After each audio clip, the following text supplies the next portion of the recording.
I hope you'll use the money from Sam wisely. The mercenaries, you know. Who are they? The best fighters I have ever met. You will not regret a single groschen, mon ami. Sir Vauquelin, you've had an exciting life. Tell me some stories. Bien sûr. Your interest is gratifying and quite understandable. Where does the name Brabant come from? That is simple. My compatriots call me that because I am originally from Brabant province. And the name stuck.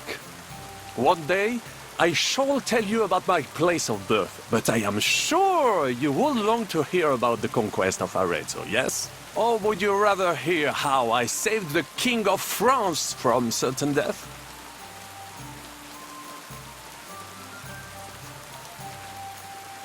Arezzo sounds interesting. And so it was. That is where I earned my knighthood from the great Enguerrand de Concy himself, the commander of our Naples campaign. Enguerrand arranged his one of the cavalry units. Out of nowhere, the enemy appeared on our unprotected flank, and Enguerrand set me to hold them back so our main force could regroup. But I saw a gap in the enemy's main phalanx. I sounded the charge and sped forwards. Wasn't that rather risky? Un chevalier français fears nothing. Oh, I reckon King Sigismund would think otherwise after Constantinople. That was completely different. Alors, I caught them by surprise. I hacked my way to their standard and broke through all the way to the enemy's reserves. My attack sowed confusions in the enemy's ranks that encouraged the overlords who raced to join me, scattering everything in their path. And that is how we won the famous victory at Arezzo. Seeing that the force that was supposed to protect them had been routed. The city then surrendered to us. No doubt you had no inkling at Maleshov what a knight you had the honor to meet. And of course my feats on the field of battle do not end there. A bold maneuver. Quite right. Courage is my middle name. Just as Monsieur Chapon says, Audantes Fortuna Juva. That day I was the bravest of them all and won the day. So you disobeyed your commander and left your flank exposed. Your attack could have ended in a total fiasco. You were lucky the others came to your assistance and your entire force didn't collapse. I hear envy speaking, but you are still wet behind the ears. So, I can forgive you. In short, I saw an opportunity and took it.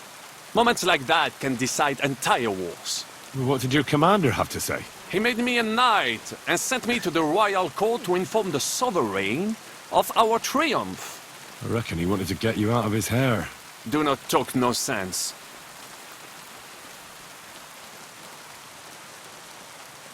What other feats have you performed in battle? Oh, many, mon ami.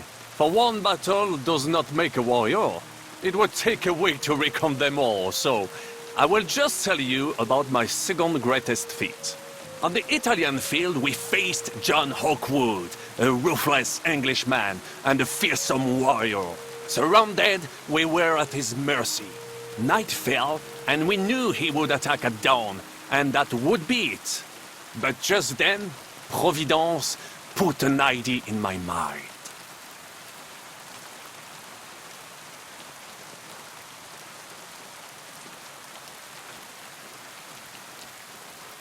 Well, don't keep me on tenterhooks. Go on. Unobserved, I mounted my horse and set off to find help. And, La Dame Chance was exceedingly kind to me that day. As I rode away, by chance, I stepped off of our horses. Thinking we were trying to break through, Les Anglais went to head them off. But while the English were occupied with my Marseille, our units managed to flee. I saved many men from certain death that night, and many lords from the disgrace of capture. Needless to say, I was generously rewarded for my valor. That is indeed incredible. But you were just trying to flee, weren't you? I wanted to bring reinforcements, but as I say, I merely follow Providence, and she guides my steps, from triumph to triumph, wherever I go. Stick close to me, Henri, and Providence will favor you too. Now just this. So much to do. How did you save the King of France? With Providence as my guide, mon ami, I came to the court from the field of battle to bring news of our victory, because, and remember this, the bearer of good news is always rewarded and cherished. But the king was in a bad mood and did not wish to be disturbed. Maybe I thought the news of our victory will dispel his ill humor. How could you tell him if he didn't want to be disturbed? Ha! I climbed up to his balcony and into his chambers to surprise him with the joyful tidings. And lo and behold, the king was writhing and gasping on the floor, overcome by one of his fits. Wasting not a moment, I dashed over to him and unblocked his throat, thus saving his life. In return, the king bestowed on me the title of Échanson, or cupbearer, and other generous gifts. And I then spent a while in his service at court. Unfortunately, though, even the king's favor does not last forever, and minor mistakes can come to overshadow good deeds.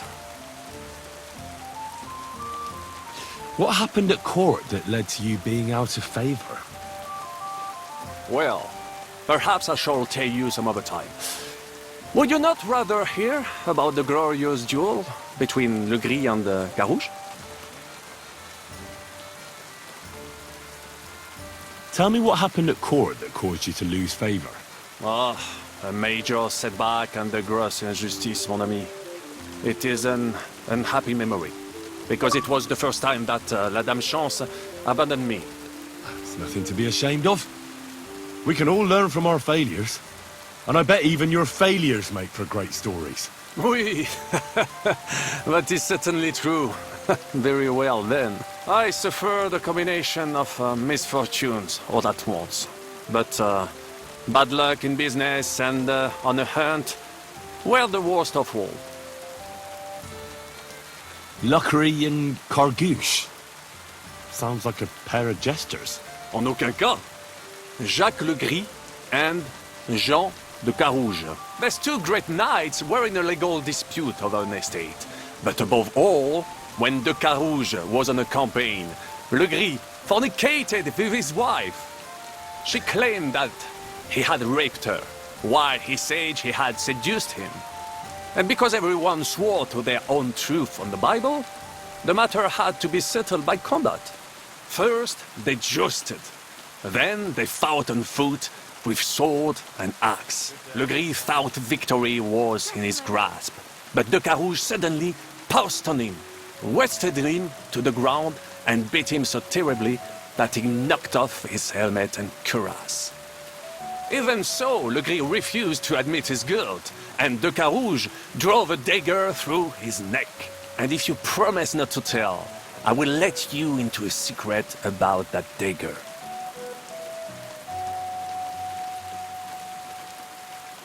Tell me the secret. I promise I'll keep it to myself. Bien. As I say, de Carouge killed Le Gris with a dagger.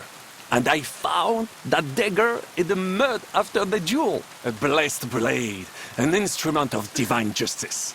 The dagger that ended the last trial by combat France ever witnessed.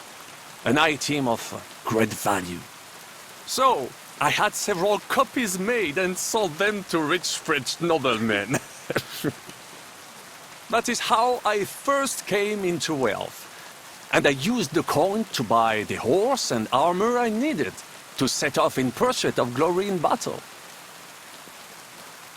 Ha! That was a good idea.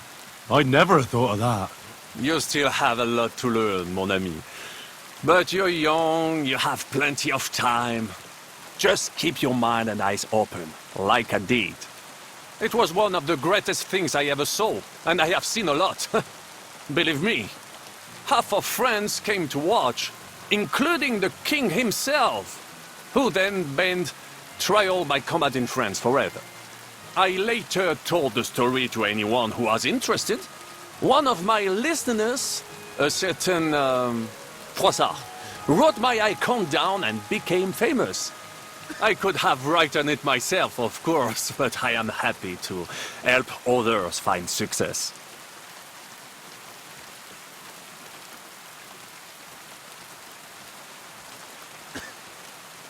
Thanks for sharing your stories with me, Sir Vauquelin.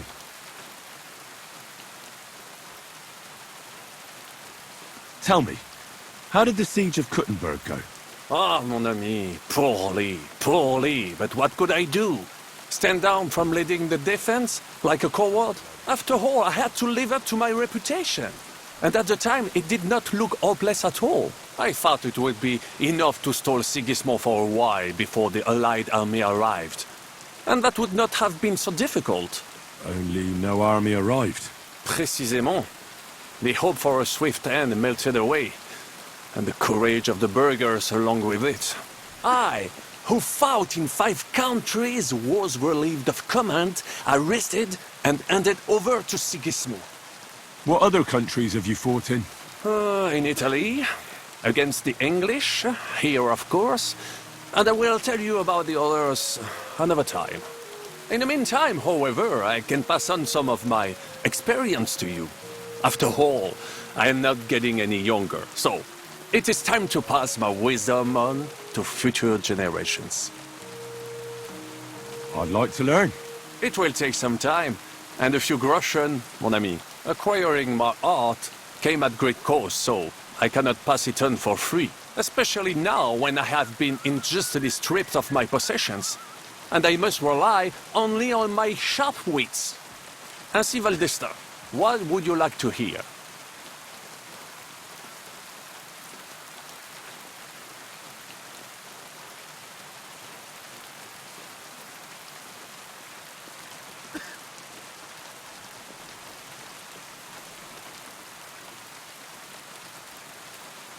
I want to know how French knights wield a sword. Eh bien, you, les Bohemians, you fight like lions, just like the Germans. It's all brute force and frenzied roaring. The French chevaliers are like stags, agile and majestic, but nonetheless effective for all that. They move with the grace and elegance of leaping dolphins, while their swords are as lethal as a shark's jaws. I will tell you about dolphin and shark some other time. Now, I will show you some moves so that you do not cut such a pitiful figure in combat. Allons-y, mon ami. Let us not waste any time.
Greetings, Henry.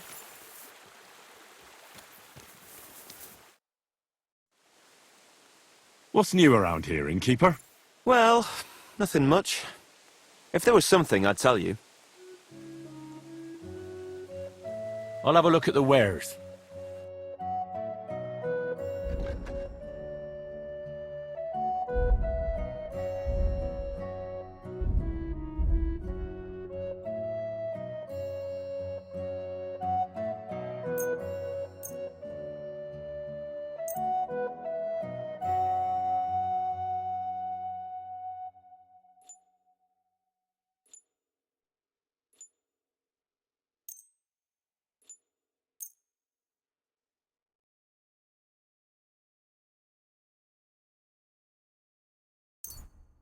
Pleasure doing business with you. Take care, Henry.